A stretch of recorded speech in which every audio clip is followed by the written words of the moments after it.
안녕하세요. 저는 30대 초반 여자입니다. 최근에 시숙 결혼식이 있었고 문제없이 진행이 되고 있었는데 예상치 못한 전개가 갑자기 펼쳐져서 사연을 신청하게 되었습니다.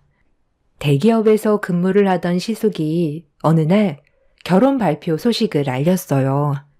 너무 준비 없이 들어와서 가족들 모두가 상당히 당황스러워했던 순간이었죠. 아무래도 나이가 30대 후반이라 시부모님은 정말 잘된 일이라면서 긍정적으로 생각하셨습니다. 하지만 남편은 시숙의 결혼이 너무 이르다고 판단을 했었고 좀 더 시간적 여유를 가지고 결혼하기를 원하고 있었습니다. 그 이유는 시숙이 여자를 만나본 적이 손에 꼽을 정도로 경험이 많지 않아서 여자에 대해 잘 모른다고 생각하는 것 같았어요.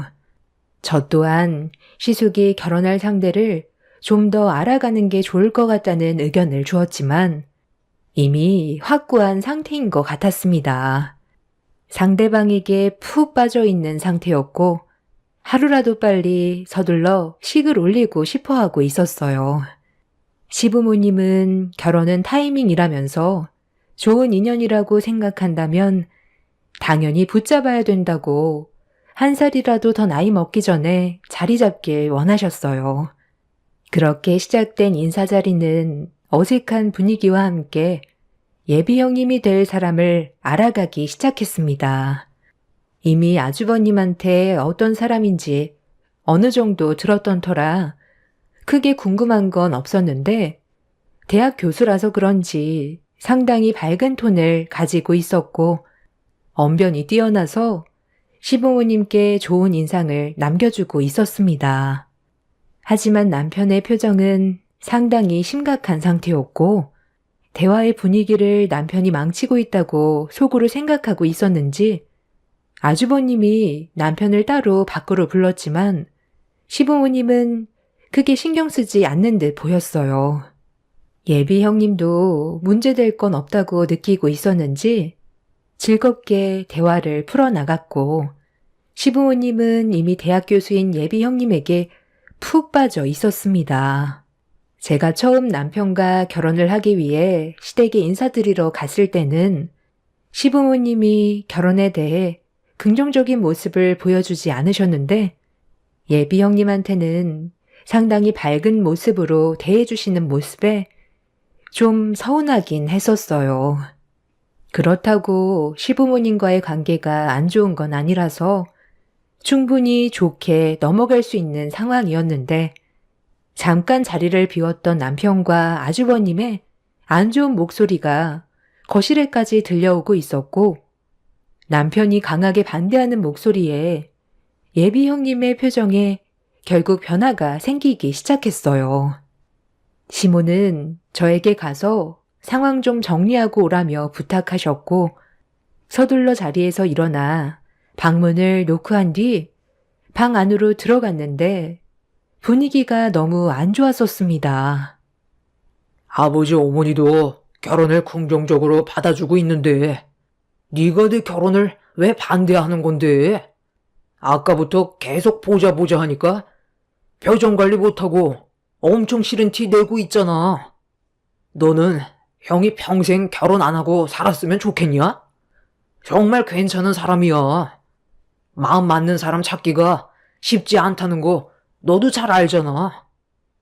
형이 무슨 생각하는지 충분히 이해하고 있어. 나이를 먹어갈수록 기회는 줄어드니까 평생 혼자 살까봐 걱정스럽겠지만 저분은 아닌 것 같아서 그래. 형 인연은 분명 어딘가에 있으니까 좀 더 신중하게 결정하는 게 좋겠어.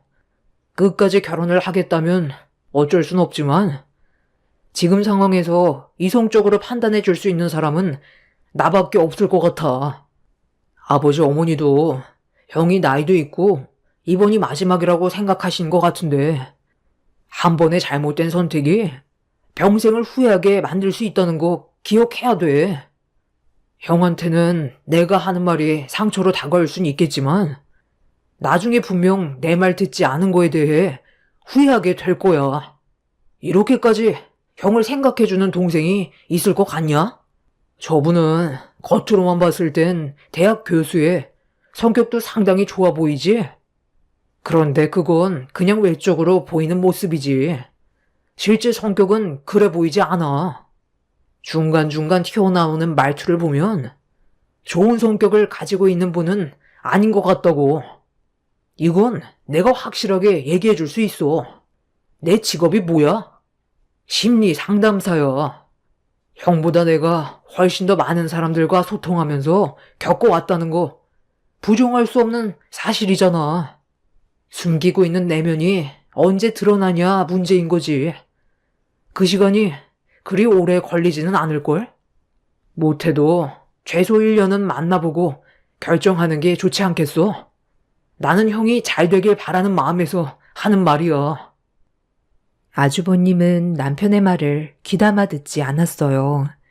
이미 100번, 1000번을 설득해도 달라지는 게 없다는 걸 알게 되자 결국 포기를 하게 되었고, 그렇게 아주버님은 끝내 결혼식 날짜를 잡게 되었습니다. 남편은 본인이 선택한 길이니 더 이상 어쩔 수 없다면서 포기한 듯 보였어요. 저 또한 너무 이른 결혼이 걱정이 됐지만 두 분이 행복하게 잘 살아갈 수도 있기 때문에 최대한 긍정적으로 응원해 줄 수밖에 없었습니다. 그렇게 격양된 분위기를 가라앉힌 뒤 다시 자리로 돌아와 예비 형님이 남편을 바라보며 말을 붙였어요. 아주버님과의 결혼을 반대해서 그런 건지 약간 기분이 상한 목소리로 대화를 주도하기 시작했어요. 사람마다 보는 눈이 다르니 제가 마음에 안 들 수도 있겠죠. 그래도 오늘 좋은 기분으로 인사드리러 온 자리인데 다 들리게끔 반대하니까 기분이 썩 좋지는 않네요. 준일 씨한테 어느 정도 듣긴 했었는데 심리 상담사로 일을 한다면서요? 저도 교수라 어느 정도 대화가 통할 것 같았는데 그것도 아닌가 봐요. 우리 만남이 너무 짧다고 생각해서 반대를 하는 거예요? 아니면 제 성격에 문제가 있다고 판단하는 건가요? 남들이 보기에 첫인상이 좀 강하다는 말은 많이 듣긴 했었지만 이게 살아가는데 문제가 될 거라곤 전혀 예상하지 못했었거든요. 이런 제 성격을 마음에 들어하는 사람들도 상당히 많아서요. 결혼을 반대하는 이유가 고작 준일 씨와 만난 지 얼마 되지도 않았고 오늘 처음 봤는데 성격도 마음에 들지 않는다고 목소리 높여 반대하는 건 저도 기분이 별로 좋지는 않네요. 심리 상담사라고 모든 사람을 다 꿰뚫는 건 아니잖아요? 겉모습 보고 판단하는 건 프로 정신에서 벗어난 주관적인 편견으로 인한 일방적 견해 아닌가요? 아, 그래. 사람마다 성격이 다른 건데 그게 문제될 건 없다고 생각한다. 둘이 좋아서 결혼하겠다는데 뭐가 그리 걱정이니? 준성이 너는 나중에 따로 나랑 얘기 좀 하자. 남편은 예비 형님의 거침없는 말에 먼저 자리에서 일어나 방으로 들어와 버렸습니다. 아주버님과 시모는 남편이 예민한 거라고 얘기했지만 제가 봐도 예비 형님 성격이 그닥 좋아 보이지는 않았습니다. 시부는 이런 상황을 아무 말 없이 묵묵히 지켜보고만 계셨어요. 그런데 예비 형님이 잠시 화장실 좀 다녀오겠다며 자리에서 일어나 저에게 눈치를 주길래 무슨 할 말이 있는 것 같아 예비 형님의 뒤를 따랐고 화장실 앞에서 저를 보며 굳어진 얼굴로 말을 이어나갔어요. 앞으로 내 및 동서가 될 사람인데 우리 관계 잘 유지해야 되지 않겠어요? 앞으로 평생 얼굴 보게 될 사이잖아요. 결혼 생각은 확고하기 때문에 번복할 일은 없을 것 같아서요. 저도 준일 씨를 진심으로 사랑하고 있거든요. 앞으로 얼굴 자주 봐야 하는데 지금부터 말 편하게 해도 되죠? 나도 적은 나이도 아니고 평균적인 홍기는 지났기 때문에 마음 맞는 사람과 함께하고 싶었고 준일 씨가 내 마음에 들어왔는데 준일 씨 동생이 나를 너무 안 좋게 보니까 지금 상당히 불편하네. 예비 동서가 잘 좀 풀어줬으면 좋겠는데 교수인 내가 잘 보이려고 노력하는 것도 좀 그렇잖아. 예비 동서가 나에 대해 좋은 말 좀 많이 해줘봐. 보는 거와 다르게 사람 괜찮은 것 같다는 한마디 하면 되는 거잖아? 도대체 내가 어디가 어때서 안 된다고 저 난리를 치는지 모르겠네. 예비 동서도 내가 그렇게 마음에 안 들어? 아, 그런 것보단 그이는 아주버님이 연애 경험도 많지 않고 신중했으면 해서 의견을 낸 것 같아요.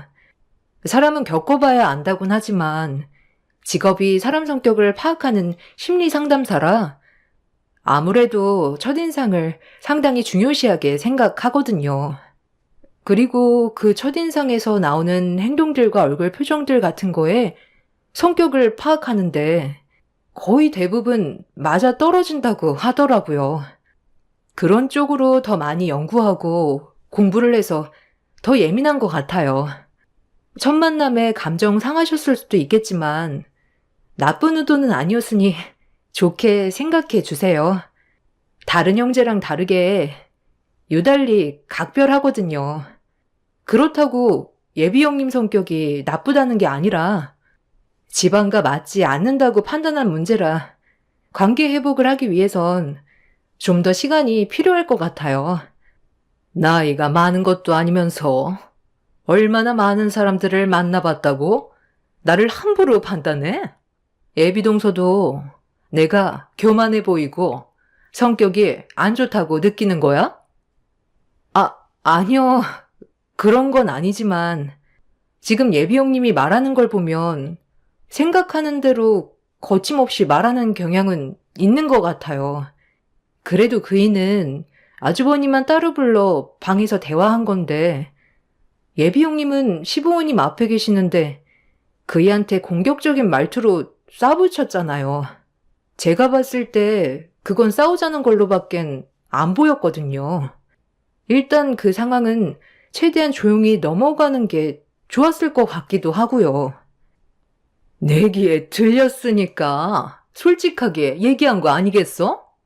가만 보니까 부부는 닮는다더니 예비 동서도 지금 나를 가르치려 드네? 잠깐 잊은 것 같아서 다시 설명하는데 나 대학 교수야. 누구한테 가르침 받을 수준은 이미 넘어섰다고. 예비 동서 김밥 장사한다면서? 배운 것도 많이 없을 텐데 나한테 방금 뭐라고 그랬어? 조용히 넘어갔으면 좋았을 것 같다고? 내가 왜 그런 억울한 상황에서 참아야 하는 거지? 준일 씨 동생은 나를 오늘 처음 보는 자리 아니었나? 그런데 걔가 뭔데 나를 함부로 판단하고 결혼을 반대하는 거야? 내가 지금 화가 안 나게 생겼냐고? 예비 형님은 저를 노려보면서 얼굴을 붉히더니 목소리까지 높아지고 있었어요.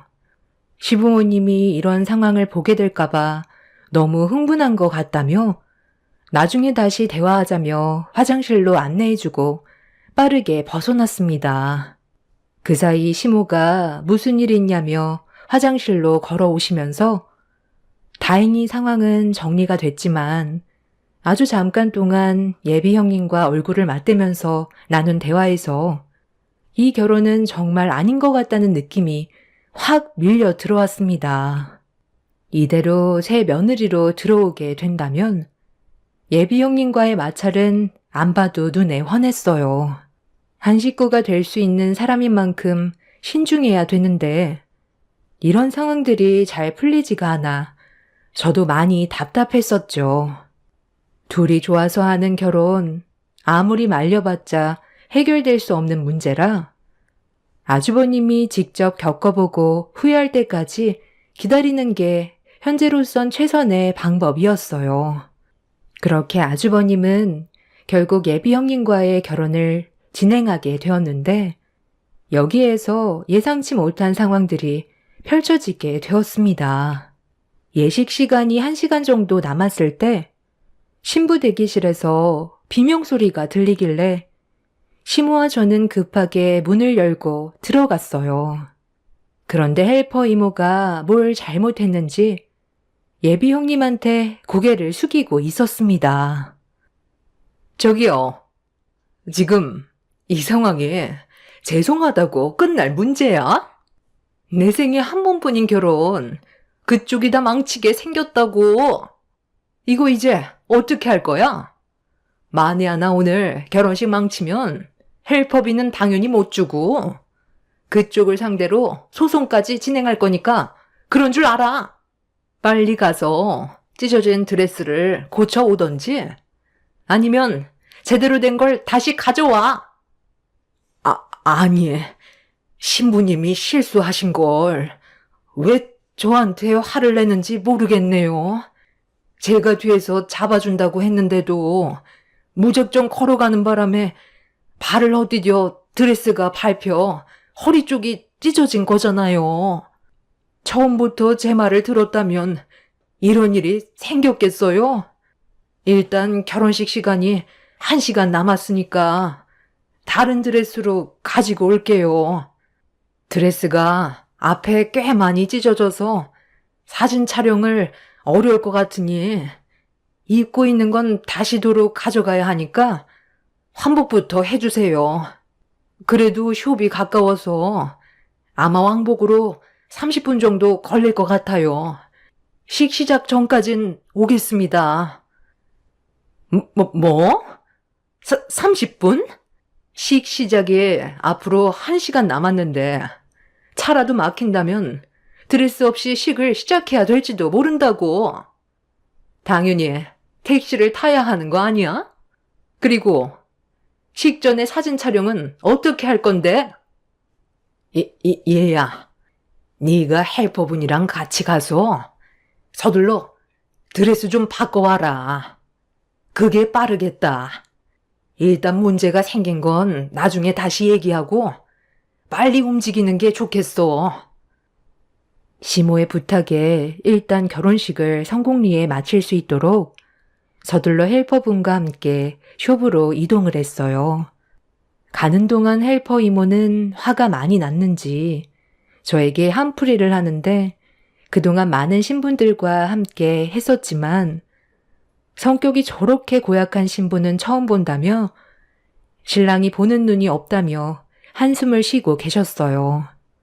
저희 엄마뻘 정도 돼 보이시는 분이셨는데 예비 형님이 신부 대기실에서 헬퍼 이모에게 막말을 퍼부었던 건 좀 심각하게 생각해 봐야 할 문제 같았어요. 위급한 상황일수록 예비 형님의 본성이 드러나는 것 같아 걱정이 많았었고 시간이 지날수록 아주버님의 결혼이 정말 잘하는 건지 의문이 들었습니다. 그렇게 예비 형님의 드레스를 교환받은 뒤 서둘러 식장으로 달려가고 있는데 하필 가는 날이 장날이라고 숍에서 출발한 지 얼마 되지 않아 가는 길에 충돌 사고가 났는지 식장으로 향하는 길에 정체가 시작됐어요. 예식 시간은 점점 다가오고 있는데 차는 앞뒤로 막혀서 움직일 생각조차 없어 불안한 마음은 점점 더 커지고 있었어요. 그렇게 발을 동동 구르며 달리다 보니 예식장에 20분 남겨두고 겨우 도착할 수 있었고 주차장에 차를 세운 뒤 헬퍼 이모와 제가 차에서 내려 서둘러 식장으로 들어가려 하는데 입구 앞에 예비 형님이 불안한 표정으로 발을 구르고 있었어요. 거친 숨을 내쉬며 입구 앞에 도착해 드레스를 가지고 왔다면서 서둘러 예식 준비하자며 들어가려 하는데 예비 형님이 갑자기 제 뺨과 헬퍼 이모의 뺨에 연달아 손을 올렸습니다. 너무 순식간에 일어난 일이라 피할 수도 없어 예비 형님한테 뺨을 맞게 돼서 당황한 얼굴로 예비 형님과 눈을 마주쳤는데 제가 왜 맞아야 했는지 이해할 수가 없었어요. 옆에 있던 헬퍼 이모는 뭐 하는 짓이냐고 소리를 질렀는데 예비 형님은 헬퍼 이모의 말은 전혀 듣지도 않은 채 저를 보며 막말을 쏟아내기 시작했어요. 분위기는 상당히 심각해져 버렸습니다. 내가 몇 번이나 전화를 했는데 왜 안 받아? 언제쯤 오는지 확인도 안 되고 얼마나 조마조마했는지 알아? 저딴 차를 몰고 다니니까 사람들이 비켜주지 않는 거지. 차가 마티즈라고 한마디만 했어도 내 차를 빌려줬을 텐데 왜 이렇게 생각이 없어? 차가 자기 신분이 어느 정도 위치가 되는지 알려준다는 거 몰라? 김밥 장사하는 것도 창피해 죽겠는데 내 밑에 동서가 마티즈 몰고 다닌다고 얘기하면 내 주위 지인들이 뭐라고 생각하겠어? 어디 가서 함부로 내 동서라고 나불댔단 봐? 저기요, 그렇게 멀뚱히 쳐다보고만 있을 거예요? 이제 식 10분밖에 안 남았잖아. 언제 갈아입고 준비하냐고요? 둘 다 오늘 날 물먹이려고 작정했지? 일이 계속해서 꼬이는 거 보면 이 결혼은 하면 안 되는 결혼인 것 같네. 지금 어딜 들어가려고? 내 얼굴에 지금 손을 올려놓고 그냥 가겠다고? 어머머머. 동서, 지금 정신 나갔어? 앞으로 삶이 피곤해지고 싶은가 봐? 내가 동서보다 손윗 사람이라는 거 잊은 건 아니겠지? 먼저 시집 왔다고 나한테 대드는 거야? 동서 대우 받고 싶으면 똑바로 행동해. 어디 가서 동서라고 말하기도 쪽팔린데 오늘만큼은 좋은 날이니까 그냥 넘어가는 거라고. 당장 이 손 안 치워? 무사히 결혼식 끝내고 싶으면 방금 내 얼굴에 손 올린 행동은 해결 보고 가지. 나도 참는데 한계가 있는 사람이거든. 대학 교수면 상대방을 무시하고 함부로 대해도 된다고 생각해? 누가 이런 상황을 만들었는데 그쪽이 헬퍼 이모 말 듣지도 않고 자기 멋대로 움직이는 바람에 발을 헛디뎌서 사고가 난 거잖아. 조용히 앉아만 있었다면 이런 일이 생겼겠어? 지금 한 행동 정리하고 가. 그렇지 못하면 오늘 결혼 전부 무산될 줄 알라고.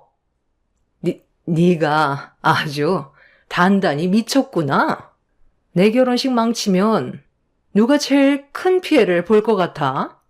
생각 잘하고 움직이는 게 좋을 거야. 당장 이 손 놓으라고.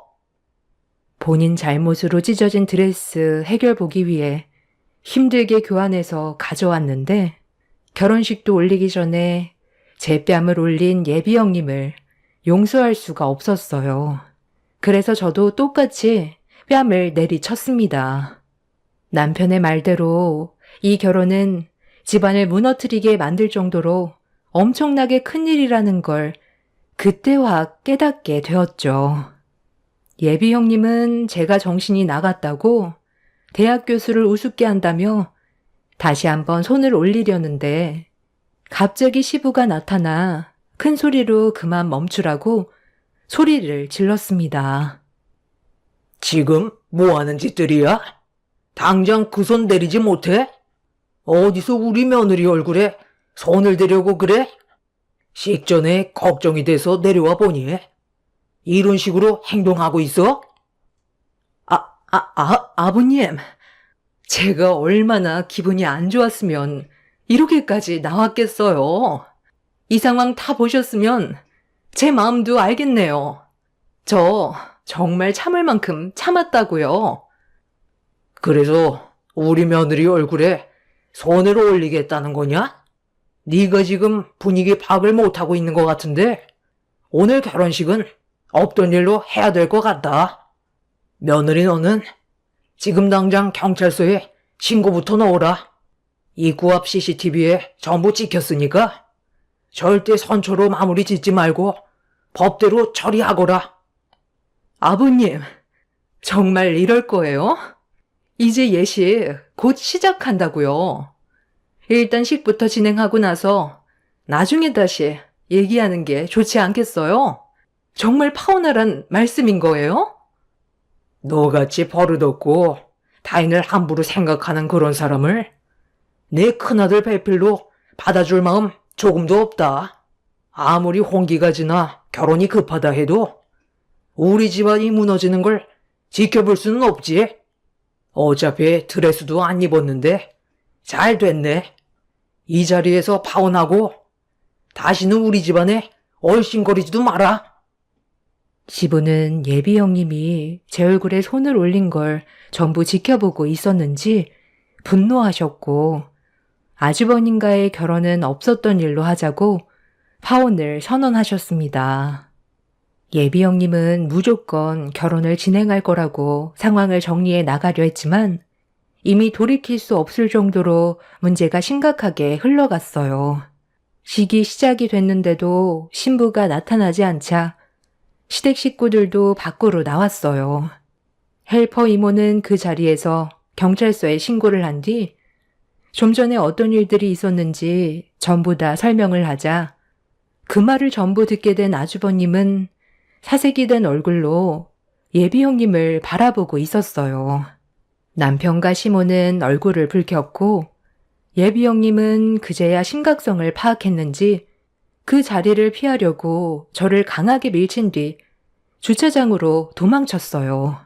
그런데 예비 형님이 도망치는 줄 알았는데 그게 아닌 자기 화를 이기지 못한 채 분노를 표출할 곳을 찾고 있었던 거였어요.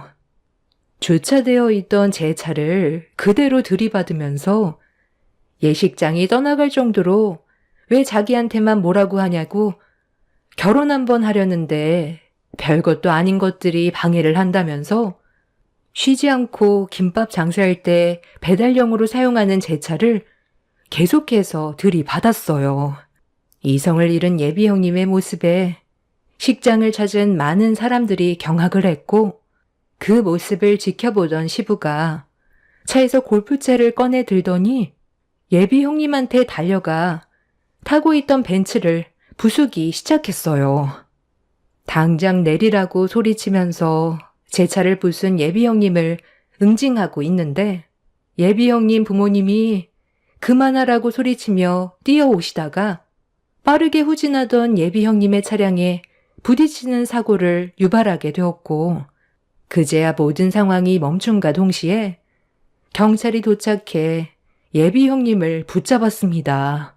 차량에 부딪힌 두 분은 구급차에 실려가 응급실로 향하게 되었고 시부는 이 문제에 대해 법적 처벌을 준비했어요.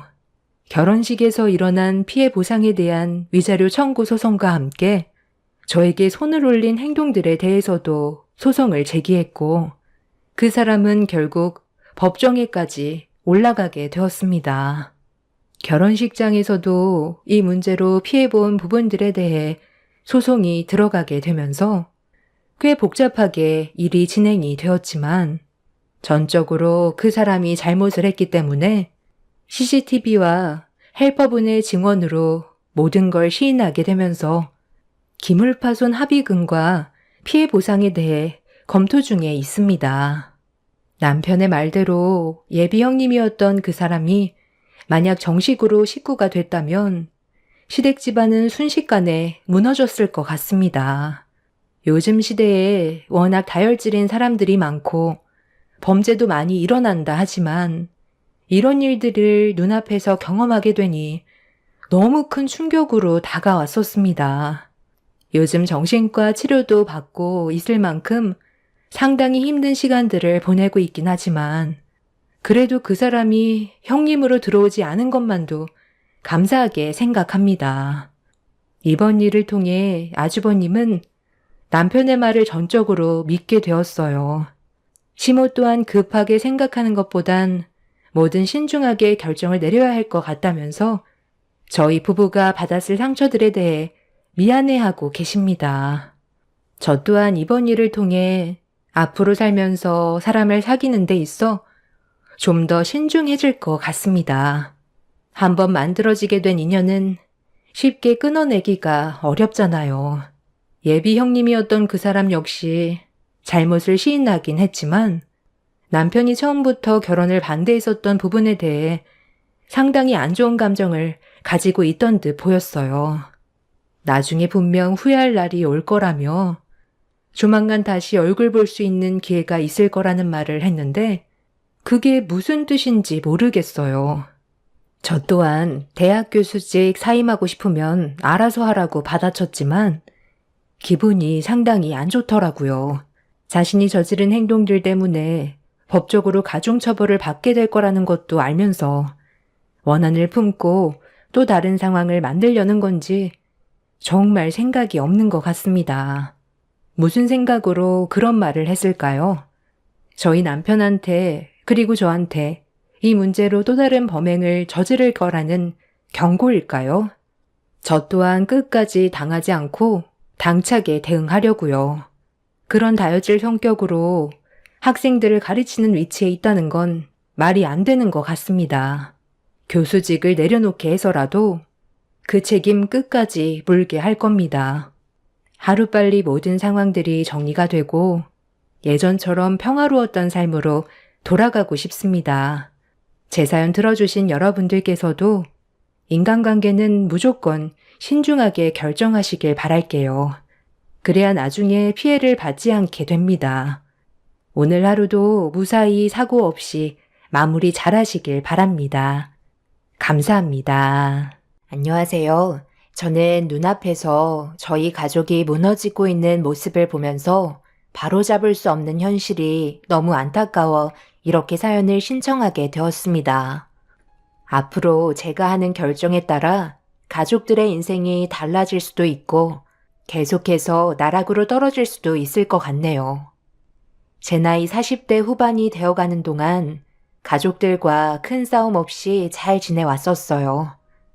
그런데 아빠의 건강 상태가 악화되어 가면서부터 조금씩 오고 가는 대화에 안 좋은 감정이 묻어나오기 시작했습니다. 그동안 살면서 말은 하지 않았지만 마음속으로만 생각하며 표현하지 않았던 불만들 같은 게 하나둘 나오더니 결국 큰 싸움으로 전개가 되어버렸죠. 아직까지도 아빠가 세상을 떠나셨다는 게 믿기지가 않아서 많이 힘든 상태인데 가족들과도 멀어져 버린 상황이라 어떻게 하면 좋을지 고민이 많아지네요. 돌아가신 아빠가 저에게 주신 답이 무엇인지 여러분들께서 알려주신다면 제가 앞으로의 인생을 해결해 나가는데 많은 도움이 될 것 같습니다. 저는 7살의 나이에 엄마의 재혼으로 의붓아빠를 맞이하게 되었고 아빠에게는 아들과 딸 둘이 있었습니다.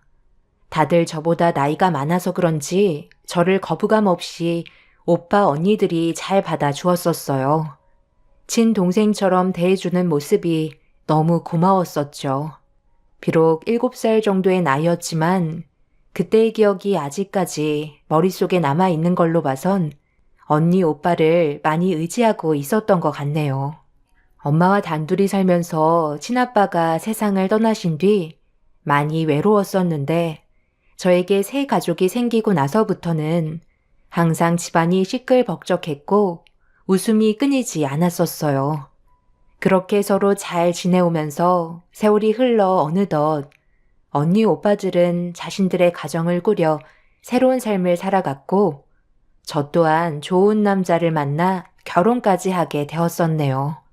엄마는 아빠와 새로운 삶을 시작한 이후 단 한 번도 눈에 눈물을 흘리지 않았었는데 제가 결혼하고 난 이후 얼마 지나지 않아 암 선고를 받게 되면서 처음으로 엄마의 눈에서 눈물이 흐르는 모습을 보게 되었었습니다.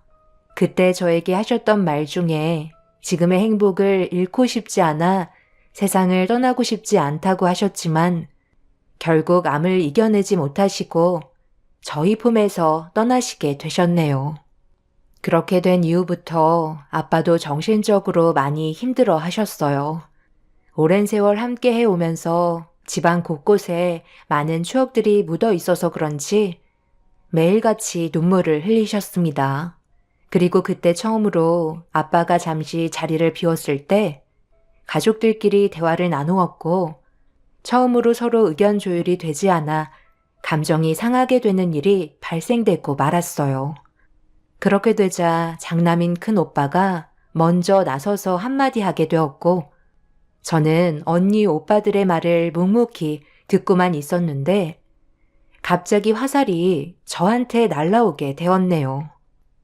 내가 이 집안의 장남이니까 아버지가 많이 힘드신 만큼 옆자리를 지켜드려야 하는 건 당연한 건데 다들 알다시피 지금 한창 사업이 바쁜 터라 큰 도움이 될 것 같지는 않네. 그래서 너희들이 직접 나서서 해주면 될 것 같은데 아무래도 딸들이 옆자리를 지켜주는 게 훨씬 좋지 않겠어? 둘째 네가 그래도 맏언니니까 직접 나서주는 게 오빠가 봤을 때 좋을 것 같은데? 내가? 나도 지금 얼마나 바쁜데. 요즘 애들 학교 문제 때문에 스트레스를 얼마나 많이 받고 있는지 알아? 성적이 계속 떨어지고 있어서 내 속을 아주 긁고 있다고. 이래서 명문대 문턱도 못 밟아볼까봐 지금 비상이야. 좋은 학원 알아보느라 얼마나 바쁜데. 셋째 너는 그냥 주부잖아. 우리 중에 제일 한가하지 않아? 집안일 하면 시간도 널찍하겠다. 아빠 옆에 있어주기에는 딱인 것 같은데. 솔직히 셋째는 핑계댈 게 없잖아. 애들이 공부를 그렇게 잘하는 것도 아니고 성적에 집착하지도 않으니까 내가 봤을 때 네가 살림 봐주는 게 제일 좋을 것 같네. 그게 어려운 문제도 아니니까 그렇게 해줄 수 있지? 내 말은 들어주지도 않고 무조건 언니 말대로 하라는 게 어디 있어. 지금 내가 어떤 상황인지 모르잖아. 나 그 일랑 지금 현재 별거 중이야. 그동안 얘기 안 했었는데 이혼까지 할 생각 가지고 있어. 그 사람이 나 놔두고 다른 여자랑 바람 피운 것 같아. 그래서 지금 내 마음이 얼마나 안 좋은지 알아? 누굴 돌봐줄 마음의 여유가 없다고. 차라리 막내 네가 모시는 게 제일 좋을 것 같은데? 우리 넷 중에 너를 제일 애지중지하면서 키워주셨던 건 사실이잖아? 그동안 받은 만큼 돌려드려야 하는 건 당연하다고 생각하는데? 언니 오빠도 내 말이 맞는 것 같지? 솔직히 너 오고 나서부터 우리한테 쏟았던 사랑이 전부 너한테 간 건 사실이잖아. 너 오기 전에 막내였던 내가 아빠의 사랑을 한 몸에 받고 있었는데 그걸 빼앗겼다고 느끼게 되었을 때 받았던 상처가 얼마나 컸는지 알아? 그래도 아빠가 혼자 계셨을 때와 다르게 많이 웃어주시고 행복해 하시는 것 같아 아무 말도 하지 않고 살아왔었어. 네가 우리 집에 들어오면서 우리가 잃게 된 것도 있으니까 그동안 키워주신 보답으로 아빠 옆자리 지켜드렸으면 좋겠어. 설마 너도 핑계대는 건 아니겠지? 나도 그건 부정하지 못하겠다. 셋째 네가 한 말에 나도 크게 공감되긴 해. 그동안 말 안 해왔지만 서운했던 부분이 많았지. 내가 아빠 옆에 있으면 되니까 이제 그만들 좀 해. 언니 오빠들이 서운하게 느끼고 있었던 거 나도 잘 알고 있었어. 그래서 내 입장에서도 더 잘하려고 그동안 많이 노력하면서 살아왔었다고. 아빠 옆자리는 내가 지켜드릴 테니 이 문제로 더 이상 얼굴 붉히지 않았으면 좋겠어. 그럼 이제 해결된 거 맞지? 이번 주 내로 준비해서 아빠 집으로 들어오도록 할게. 그동안 저는 가족들에게 딱히 서운했던 게 없었는데 그건 제 생각이었을 뿐 오빠 언니들은 그렇게 생각하지 않았어요. 피를 나눈 가족이 아니라서 그런지 다르게 받아들이고 있었다는 걸 처음 알게 되었고 겉으론 표현하지 않았지만 많이 당황스러웠었습니다. 그렇게 대화를 주고받고 있던 도중 잠시 밖에서 통화를 하시던 아빠가 들어오시자 오빠는 제가 당분간 아빠 옆에 있어줄 거라며 대화를 이어나갔어요. 그런데 저희들이 생각했던 거와 다르게 아빠는 혼자 있길 원하셨네요. 너희들 마음은 고맙게 생각하마. 그런데 굳이 그렇게 할 필요는 없다. 지금 꾸린 가정이나 잘 챙기고 살거라. 아버지, 그게 무슨 말씀이세요? 저희도 다 생각해서 얘기해 드리는 건데, 그러지 말고 도움 받으세요. 어느 정도 마음에 정리할 시간을 만들어 드리려는 거예요. 그 시간 동안 막내가 뒤에서 이것저것 많이 도와드릴 거니? 아버지는 그냥 받기만 하시면 되는 거라고요. 제 말 무슨 뜻인지 잘 아시겠죠? 솔직히 여태까지 막내한테 주기만 하셨잖아요. 그러니 당연히 도움 받으실 수 있는 거죠. 미안하게 생각하실 필요 없어요. 저희는 벌써 얘기가 끝난 상태예요. 아빠는 마음만 받겠다며 제안을 거절하셨고 지금의 가정에나 충실하라고 더는 대화를 이어나가려 하지 않았어요. 혼자만의 시간이 필요하다는 아빠의 말에 저희들은 각자의 집으로 돌아갔지만 언니 오빠가 저를 바라보는 시선은 좋지 않았습니다. 큰언니는 아빠가 저를 너무 감싸주기만 하려는 모습이 마음에 들지 않는다며 불만을 표시했어요. 장남인 오빠는 아빠가 괜찮다고 말씀하셔도 매일 찾아뵙고 집안 관리하라며 무조건 오빠의 말대로 움직이길 원하고 있었습니다. 상당히 불편한 감정으로 저를 대한 오빠에게 알아서 하겠다는 한마디 한 뒤에 차에 올라타자 언니들이 저보고 버릇이 없다며 화를 내면서 저희 엄마가 세상을 떠났으니 더 이상 가족이 아니라는 충격적인 말을 던졌습니다. 언니들은 저에게 아빠 옆에서 가사 일을 도와주지 않는다면 더는 가족으로 받아주지 않겠다고 분위기를 안 좋게 몰아갔네요. 저도 그런 말을 듣곤 기분이 안 좋아진 상태라 아무 말도 하지 않고 집으로 돌아왔습니다. 그동안 함께했던 세월들이 무색해질 만큼 엄마가 세상을 떠나신 뒤 저에 대한 존재는 아무것도 아니었어요. 그동안 언니 오빠는 엄마가 아빠 옆에 있었기 때문에 저를 가족인 척 받아들여주고 있었던 것 뿐이었죠. 그날 이후 저는 아빠가 불편해하지 않는 선에서 집안일을 도와드렸고 아빠는 항상 저에게 미안해 하셨어요.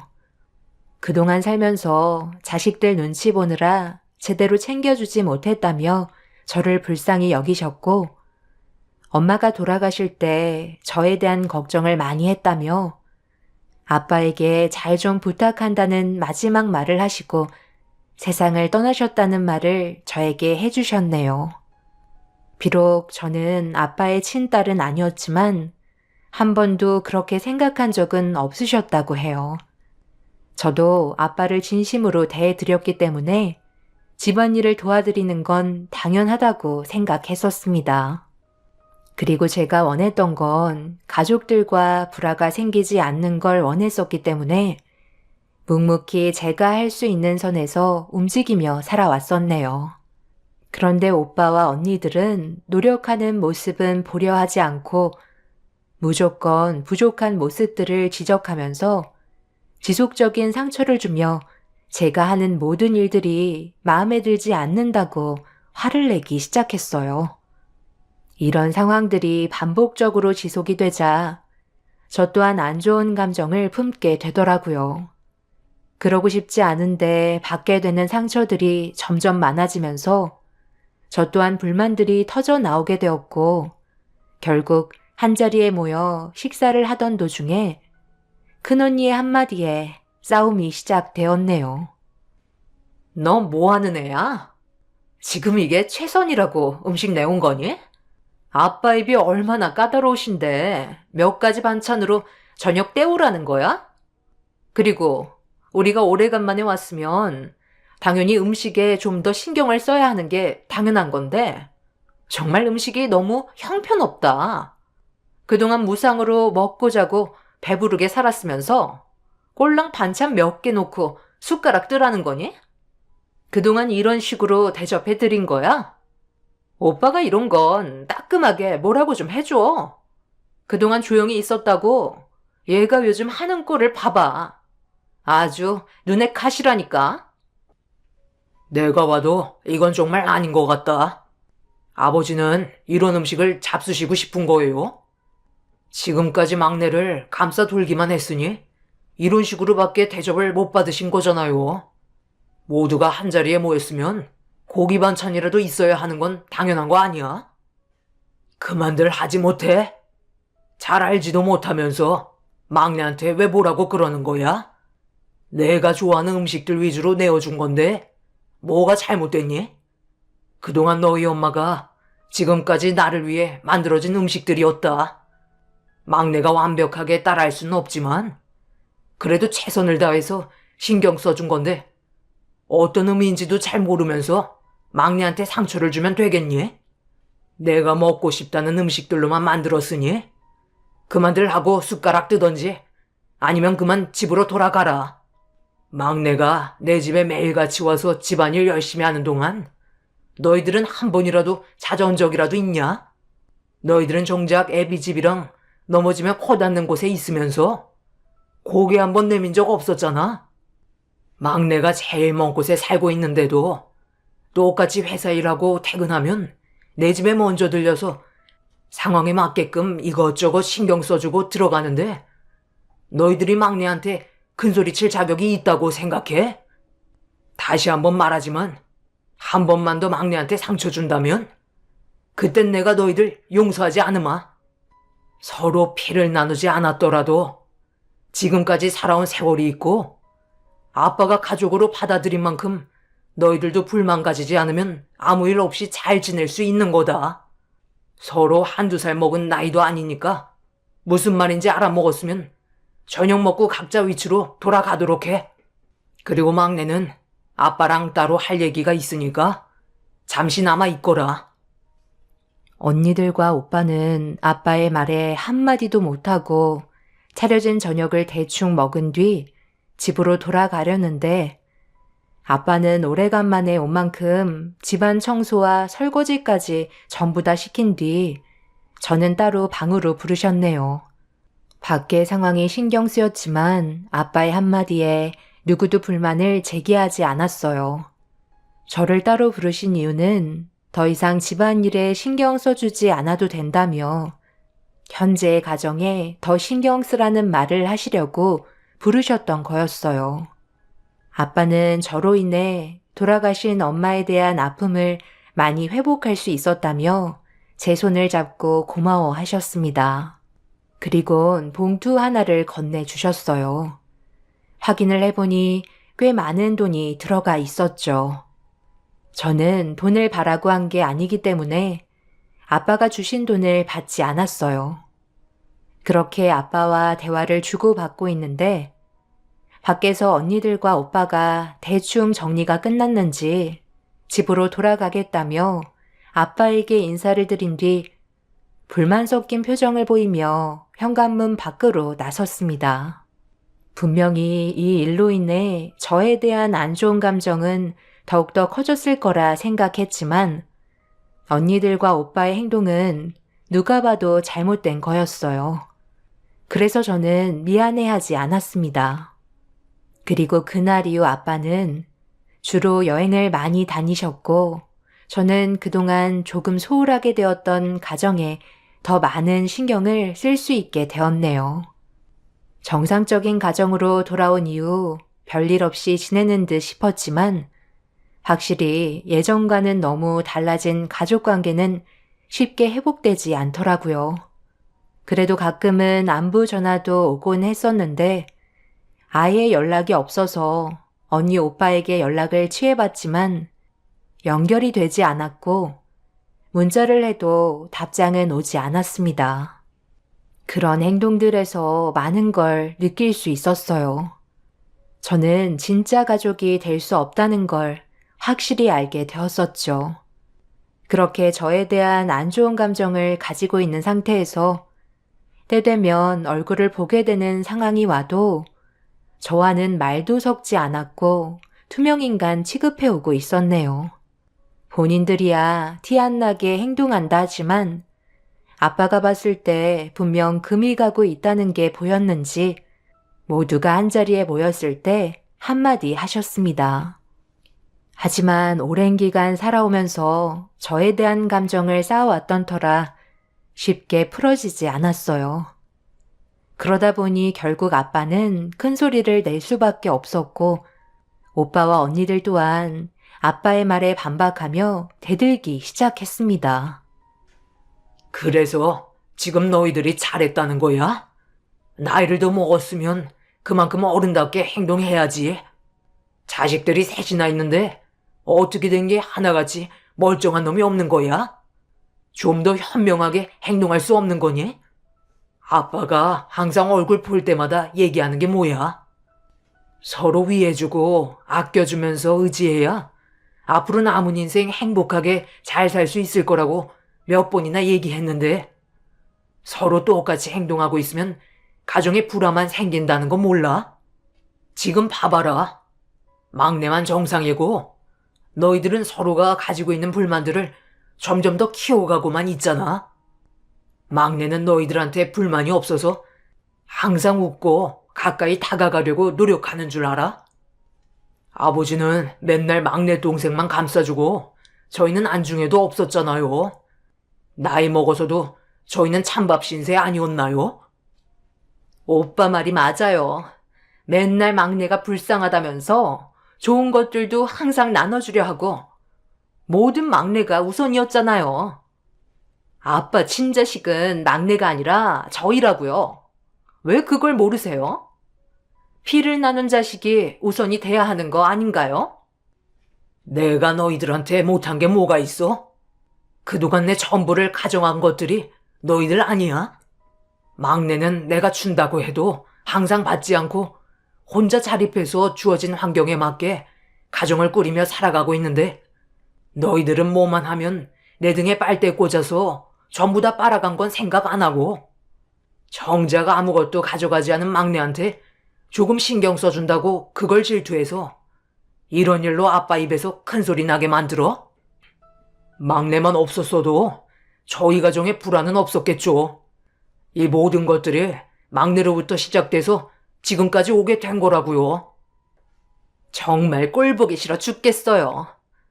그동안 아빠 옆에 새엄마가 있어서 아무 말도 하지 않고 참고 있었는데 저희는 새로운 가족을 받아들이고 싶은 마음이 전혀 없었다고요.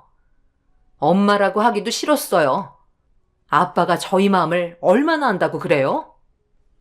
분위기가 점점 심각해졌고 언니들과 오빠는 저를 향한 분노가 극에 달하기 시작했어요. 그렇게 되자 어렸을 적부터 가지고 있던 불만들이 터져 나오기 시작했고 결국 아빠와도 안 좋은 감정선이 폭발하고 말았죠.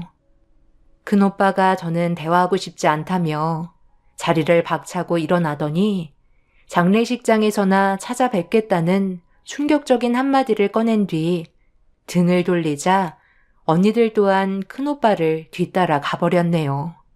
그렇게 한바탕 난리가 나고 아빠와 단둘이 남게 되자 처음으로 자식들 때문에 눈물을 흘리시는 모습을 보게 되었고 제 마음이 찢어질 것처럼 아프게 다가왔어요.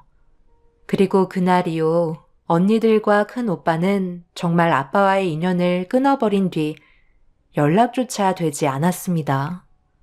중간 입장에서 해결하려고 노력했지만 그럴 때마다 저에게는 상처로 돌아오고 있었어요. 저도 그런 시간들이 반복이 되자 점점 지치게 되었고 관계 회복을 하려 했던 저 또한 결국 손을 놓고야 말았네요. 그렇게 몇 년의 시간이 흘러버렸고 예상하지 못한 또 다른 문제가 갑작스럽게 찾아오기 시작했어요. 혼자서 여행만 다니시던 아빠와 자주 연락을 주고받았었는데 어느 날 받은 전화 한 통은 저에게 충격을 안겨주었고 급하게 병원으로 향하게 되었어요. 입원해 계시는 아빠는 충격적이게도 엄마의 뒤를 따라가시려는 준비를 하고 계셨습니다. 아빠에게 직장암 말기라는 진단이 내려졌다는 사실을 알게 된 순간 그 자리에 털썩 주저앉아 오열을 하고 말았네요. 엄마도 세상을 떠나셨는데 아빠까지 떠나보내야 한다는 게 저로서는 받아들이기가 너무 힘이 들었어요. 아빠는 옅은 미소로 괜찮다며 저를 안심시켜 주려 하셨지만 이미 마음의 준비를 하고 계신 듯 보였습니다. 항암 치료로 기적을 바라볼 수는 있지만 기대하기 어렵다는 의사의 말에 무조건 살려달라고 애원했지만 아빠는 항암 치료를 받지 않으려 하셨어요. 아빠, 그게 무슨 말이에요? 항암 치료를 받지 않으면 회복할 수가 없다고요. 제가 옆에 있어 드릴 테니 서둘러 치료 받으세요. 내가 더 살아서 뭐 하겠어? 혼자 사는 것도 외로웠는데 이참에 잘 됐지. 자식들도 전부 다 등을 돌려버렸잖아. 내가 바라던 삶은 이게 아니었는데 실패한 인생 떠나는 게 속 편하지. 그래도 너희 엄마 만나서 함께 살아온 시간은 정말 행복했었다. 아빠 떠나시면 저는 앞으로 어떻게 하라고요? 아빠가 제 옆에 있어서 지금까지 버틸 수 있었는데 이렇게 떠나신다면 저도 앞으로 살아갈 자신이 없어요. 그러니 항암 치료 받으세요. 저는 아직 마음의 준비가 되지 않았다고요. 아빠는 제 말을 들어주지 않으려 하셨지만 강하게 거부 의사를 밝히며 계속해서 설득을 시킨 끝에 겨우 치료를 받을 수 있게 되셨네요. 언니 오빠에겐 아빠가 아프다는 말을 꺼내지 말라고 비밀 유지를 부탁하셨어요. 하지만 단순히 가벼운 병도 아니고 앞으로 남은 시간이 얼마 남지 않을 만큼 큰 병이기 때문에 자식들도 알아야 한다고 생각했었어요. 그래서 아빠의 소식을 큰오빠와 언니들에게 알렸지만 충격적이게도 아직까지 숨은 붙어 있지 않냐며 단 한 명의 자식들도 병원에 찾아오지 않았어요. 그렇게 얼마의 시간이 지나는 동안 저는 최대한 아빠 곁에 오랜 시간 머물러 있으면서 제가 할 수 있는 것들은 도와드리고 있던 도중 몇 달 뒤 아빠가 깨어나지 못하고 계신다는 소식을 회사에서 접하게 되면서 급하게 병원으로 향했어요. 너무 갑작스럽게 일어난 일이라 많이 당황스러운 상태에서 가족들에게 아빠의 모습을 보는 게 마지막이 될 수 있다고 알려주자 그동안 한 번도 모습을 보이지 않던 오빠와 언니들이 순식간에 한자리에 모이게 되었네요. 아빠가 세상 떠나신다니까 이제야 얼굴 보여주는 거야? 어떻게 자식들이 그럴 수 있어? 그동안 얼마나 외로우셨는지 알아? 그건 네가 우리한테 할 얘기는 아닌 것 같은데. 그래서 지금 아버지 몸 상태는 어떠신데? 오늘 내일 하시는 거야? 내일이 고비라고 하셨어. 더는 눈을 뜨지 못하실 거래. 마음의 준비를 하라고 좀 전에 의사 선생님이 진단하신 내용이야. 아무리 그래도 서로 연락은 하고 지내야 하는 거 아니야? 이렇게까지 되실 때까지 관심 한 번 없어 하다가 아빠가 세상 떠나실 것 같다고 얘기하니까 이제야 나타나선 어쩌자는 거야? 아빠가 눈을 못 뜨시면 작별 인사도 할 수 없는 건데 그렇게 되면 후회들 안 할 자신 있어? 네가 왜 우리 감정까지 참견하려는 건데? 우리가 지금 여기 좋아서 나온 줄 알아? 다른 목적이 있어서 나온 거라고. 무슨 목적? 아빠가 임종 직전이신데 이보다 더 중요한 일이 어디 있다고? 이럴 거면 그냥 다들 돌아가 줬으면 좋겠어. 아버지가 가지고 계신 재산이 아직 하나 남아있거든. 이참에 잘 됐네. 갑자기 돌아가시게 생겼으니 자식들이 알아서 나눠 가지면 되겠어. 당연히 막내 너는 피를 나는 가족이 아니니까 여기에 참견할 생각은 하지 마. 너한테는 이런 한 푼도 줄 생각 없으니까. 그동안 키워준 것만도 감사하게 생각할 줄 알아야지. 아버지 건물까지 넘보려는 건 아니지? 어차피 세상 떠나시면 우리가 알아서 하면 되겠지만 만약 네가 여기에 의의를 제기한다면 그땐 우리도 너를 곱게 대하지는 않을 거니까 장례식이나 준비해. 아빠가 지금 눈을 감고 계시지만 귀는 열려 있을지도 모른다고. 그런데 어떻게 그런 말을 아무렇지도 않게 할 수 있어? 네가 친자식도 아니면서 왜 남의 가정에 참견하는 건데? 이론도 줄 수 없다고 오빠가 얘기하는 거 안 들려? 작은 언니는 저를 증오하듯 노려보더니 저를 밀치기 시작했어요. 그리곤 장례식이나 준비하라며 저에게 막말을 퍼부었고 그 모습을 보는데 가족이 아닌 남처럼 느껴져 왔네요. 제가 아빠 옆자리를 지켜드리려 하자 큰언니는 장례식 준비하라는 오빠 말이 안 들리냐며 화를 내더니 제 머리채를 잡아 병실 밖으로 패대기를 쳤습니다. 급하게 몸을 일으켜 병실 안으로 들어가려 했지만 큰오빠가 저를 가로막은 뒤 가방을 건네주며 더는 들어오지 못하게 저와 아빠 사이를 떨어뜨려 놓았네요. 결국 아빠가 얘기한 대로 모든 게 이루어지고 있었어요. 처음 아빠가 입원했을 당시 큰오빠와 언니들이 재산 때문에 달려들 거라고 설명해 주셨었는데 말씀하신 대로 행동을 보여주고 있었네요. 결국 저는 그 모습을 뒤에서 지켜볼 수밖에 없었고 아빠는 예상 시간보다 더 빨리 세상을 떠나시고 마셨습니다. 아빠와 작별 인사도 못하고 떠나보낸 제 마음이 너무 아팠고 큰오빠와 언니들을 더는 용서해주고 싶지 않았어요. 저도 이제 가족이라고 생각하지 않기로 마음먹게 되었네요. 그렇게 장례식이 진행되는 동안 가족이었던 그 사람들은 아빠가 남긴 재산을 서로 얼마씩 나눠 가지겠다며 재산 싸움을 하고 있었네요. 아빠의 장례식장에서 재산 싸움을 하고 있는 모습을 보니 정말 한심하기만 했었죠. 하지만 아빠는 이런 일이 벌어질 거라는 걸 미리 알고 계셨는지 벌써 몇 수 앞을 보셨고 장례식이 끝나고 모두들 사색이 된 얼굴로 저를 찾아왔네요. 이게 어떻게 된 거야? 왜 아버지 건물 명의가 너로 옮겨져 있는 건데? 우리 몰래 아버지를 어떻게 구워 삶았길래 너한테 넘어간 거냐고? 내가 한 건 아무것도 없는데? 나는 단지 아빠가 하라는 대로 아무것도 하지 않고 있었어. 오빠랑 언니들이 아빠한테 조금이라도 관심이 있었다면 이렇게까지 되진 않았겠지. 나한테 건물이 넘어오니까 많이 당황스러웠나 봐? 여기 빌딩이 380억 정도 된다며? 너 지금 뭐 하자는 거야? 설마 이 건물 너 혼자 다 가지겠다는 건 아니지? 어차피 소송 걸면 너는 아무것도 아니야. 소송? 언니가 뭘 모르나 본데 아빠가 그렇게 허술하게 하고 세상을 떠나셨을 것 같아? 그동안 아빠가 몇 번이나 기회를 줬지만 다들 걷어찼잖아? 항상 우애 좋게 지내라고 수도 없이 얘기했었어.